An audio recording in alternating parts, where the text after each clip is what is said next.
अस्सलाम वालेकुम। आज हम टीईटी एग्ज़ाम के तहत तारीख़ इस मज़मून में हिस्ट्री के क्वेश्चन और उसके आंसर देखेंगे कि टीईटी एग्ज़ाम में वो किस तरह पूछ सकता है। इससे पहले के वीडियो में भी हमने पेपर सॉल्व किए हैं, हिस्ट्री के क्वेश्चन देखे हैं, उर्दू के क्वेश्चन देखे हैं, मैथ के क्वेश्चन देखे हैं, जोग्राफिया के क्वेश्चन देखे हैं, चाइल्ड डेवलपमेंट के क्वेश्चन देखे हैं, साइकोलॉजी के क्वेश्चन देखे हैं, जो आपको बहुत ज़्यादा कारगर साबित हुए होंगे। आज हम हिस्ट्री इस सब्जेक्ट के सवाल और उसके जवाब देखेंगे। तो यहाँ पर सबसे पहला सवाल पूछा गया है कि कुतुब मीनार की तामीर किसके अहद में मुकम्मिल हुई। जो कुतुब मीनार है उसकी तामीर किसके अहद में मुकम्मिल हुई। तो यहाँ पर सही जवाब है फ़िरोज़ तुगलक, यानी फ़िरोज़ तुगलक के दौर में मुकम्मिल हुई। अब यहाँ पर अगला सवाल पूछा गया है कि तुगलक ख़ानदान का आखिरी बादशाह कौन था। कहाँ का? तुगलक ख़ानदान का आखिरी बादशाह कौन था। तो यहाँ पर सही जवाब दिया गया है नासिरुद्दीन महमूद। तुगलक ख़ानदान का आखिरी बादशाह गुजरा है। अब यहाँ पर अगला सवाल है विजयनगर का पहला राजा कौन था। कहाँ का? विजयनगर का पहला राजा कौन था। तो यहाँ पर सही जवाब है हरिहर। कौन था? हरिहर था। अब यहाँ पर अगला सवाल इस तरह पूछा गया है कि कृष्ण देव राय ने मुक्त मालिया नामी किताब कौन सी ज़बान में लिखी। तो यहाँ पर सही जवाब दिया गया है तेलुगु। कौन सी ज़बान में लिखी? तेलुगु ज़बान में लिखी। अब यहाँ पर अगला सवाल पूछा गया है कि बहमन शाह ने कर्नाटक में किस मुकाम को अपना दारुल खिलाफा बनाया। तो यहाँ पर सही जवाब है गुलबर्गा। किसको बनाया था? गुलबर्गा को बनाया था।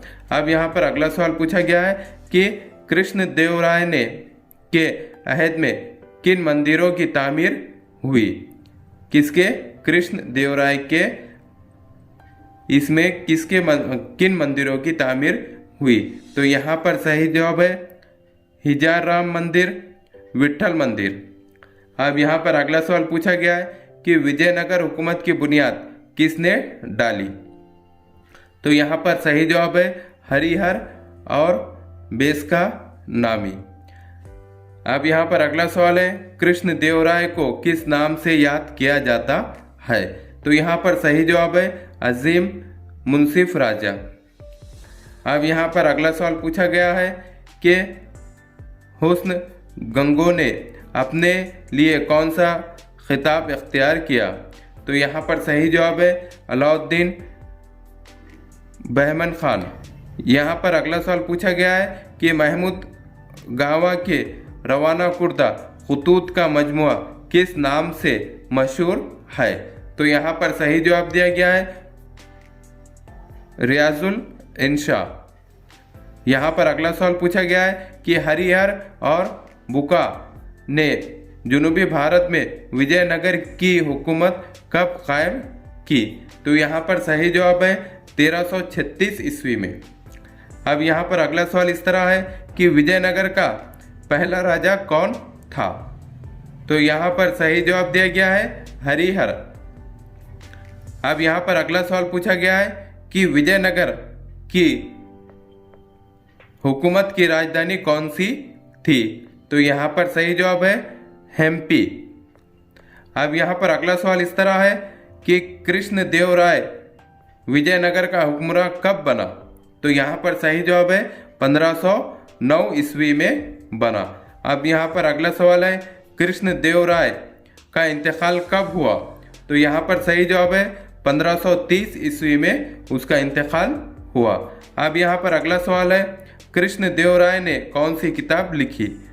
तो यहाँ पर सही जवाब है अमगत मालिया धार नाम की किताब लिखी। ये यहाँ पर अगला सवाल इस तरह पूछा गया है कि बहमन सल्तनत कब कायम हुई।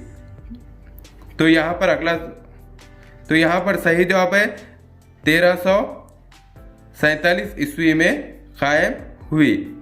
अब यहाँ पर अगला सवाल इस तरह पूछा गया है कि सूरसागर नामी नज्म की तख्लीक किसने की? तो यहाँ पर सही जवाब है सूरदास ने।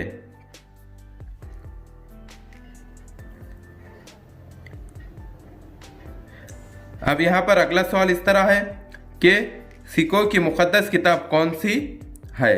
तो यहाँ पर सही जवाब है गुरु ग्रंथ साहब। ग्रंथ साहब ये सिखों की मुक़द्दस किताब है।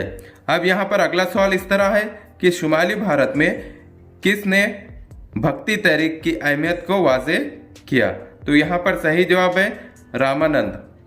अब अगला सवाल है कि सूफी तबका बुनियादी तौर पर कहाँ से ताल्लुक़ रखता था? तो यहाँ पर सही जवाब है ईरान से ताल्लुक़ रखता था। अब यहाँ पर अगला सवाल इस तरह है कि गुरु गोबिंद सिंह सिखों के कितने नंबर के गुरु थे? तो यहाँ पर सही जवाब है 10वें नंबर के गुरु थे। अब यहाँ पर अगला सवाल इस तरह है कि जनूबी भारत में कौन सी भक्ति तहरीक की इब्तिदा हुई? तो यहाँ पर सही जवाब है नायनार और अलवार तहरीक की इब्तिदा हुई। अब यहाँ पर अगला सवाल इस तरह पूछा गया है कि संत कबीर ने किसे ईश्वर माना? तो यहाँ पर सही जवाब है सच्चाई को, यानी संत कबीर ने सच्चाई को ईश्वर माना था। अब यहाँ पर अगला सवाल इस तरह पूछा गया है कि गुजराती ज़बान का पहला शायर किसे तस्लीम किया जाता है? तो यहाँ पर सही जवाब है संत नरसिंह मेहता को। अब यहाँ पर अगला सवाल है कि तुलसीदास ने कौन सी किताब लिखी? तो यहाँ पर सही जवाब दिया गया है रामचरितमानस किताब लिखी। अब यहाँ पर सवाल है अगला कि गुरु नानक ने अपने शागिर्दों को जो नसीहतें की इसे क्या क्या कहते हैं? तो यहाँ पर सही जवाब है आदि ग्रंथ। अब यहाँ पर अगला सवाल है कि मुगलिया सल्तनत का बानी कौन था? तो यहाँ पर सही जवाब है ज़हीरुद्दीन बाबर। अब यहाँ पर अगला सवाल है कि शेर शाह ने कौन सा सिक्का जारी किया? तो यहाँ पर सही जवाब है रुपया, यानी शेर शाह ने रुपये का सिक्का जारी किया। अब यहाँ पर अगला सवाल पूछा गया है कि अकबर ने किन रसूमात पर पाबंदी आयद की? तो यहाँ पर सही जवाब है बच्चों का कत्ल और सती की रस्म पर पाबंदी आयद की। अगला सवाल इस तरह है कि बाबर वस्त एशिया की कौन सी रियासत का हुक्मरान था? तो यहाँ पर सही जवाब है फरगाना। फिर अगला सवाल इस तरह पूछा गया है कि पानीपत के मुकाम पर इब्राहिम लोदी और बाबर की फौज के दरमियान कब जंग हुई? तो यहाँ पर सही जवाब है 21 अप्रैल 1526 ईस्वी को जंग हुई। यहाँ पर अगला सवाल इस तरह है कि बाबर और राणा सांगा की फौजों के दरमियान किस मुकाम पर ज़बरदस्त जंग हुई? तो यहाँ पर सही जवाब है खानुआ। अब यहाँ पर अगला सवाल है कि बाबर का इंतकाल कब हुआ? तो यहाँ पर सही जवाब है 1530 ईस्वी में बाबर का इंतकाल हुआ।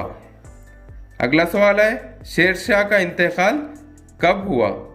तो यहाँ पर सही जवाब है 1545 ईस्वी में शेर शाह का इंतकाल हुआ। यहाँ पर अगला सवाल है अकबर ने कौन से मज़हब की बुनियाद डाली? तो यहाँ पर सही जवाब है दीन इलाही मज़हब की बुनियाद डाली। यहाँ पर अगला सवाल है सूर ख़ानदान का बानी कौन था? तो यहाँ पर सही जवाब है शेर शाह सूरी। फिर अगला सवाल इस तरह पूछा गया है कि पानीपत की दूसरी जंग किसके दरमियान हुई?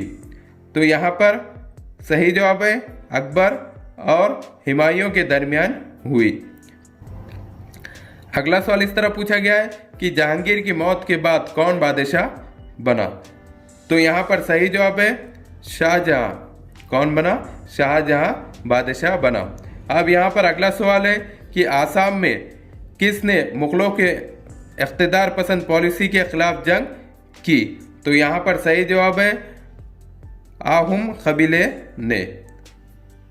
अब यहाँ पर अगला सवाल है कि अकबर ने अपनी किस पॉलिसी की वजह से राजपूतों का ताउन हासिल किया था? तो यहाँ पर सही जवाब है दोस्ताना। फिर अगला सवाल इस तरह पूछा गया है कि शाहजहां ने किन दो हुकूमतों को अपने मातहती कबूल करने पर मजबूर किया? तो यहाँ पर सही जवाब है आदिल शाही हुकूमतों को अपनी मातहती कबूल करने पर मजबूर किया था। यहाँ पर अगला सवाल है आहुम लोगों ने किन इलाकों में अपना इख्तिदार कायम किया? तो यहाँ पर सही जवाब इस तरह है कि ब्रह्मपुत्री नदी के वादियों में। यहाँ पर अगला सवाल है कि गुरु तेग बहादुर ने औरंगजेब की किस पॉलिसी के खिलाफ अपनी नापसंदगी जाहिर की? तो यहाँ पर सही जवाब है मजहबी पॉलिसी। यहाँ पर अगला सवाल इस तरह पूछा गया है कि अकबर के इंतकाल के बाद कौन बादशाह बना? तो यहाँ पर सही जवाब है जहांगीर। यहाँ पर अगला सवाल पूछा गया है कि गुरु गोविंद सिंह ने सिख जंगजू नौजवानों का एक लश्कर तैयार किया, उसे क्या कहा जाता है? तो यहाँ पर सही जवाब दिया गया है कि खालसा दल कहा जाता है। इस तरह के हमारे एजुकेशनल वीडियो देखने के लिए हमारे चैनल को सब्सक्राइब करें, बेल आइकन दबाएं, लाइक करें, शेयर करें और आगे के वीडियो देखने के लिए हमें कमेंट्स करें। Thank you.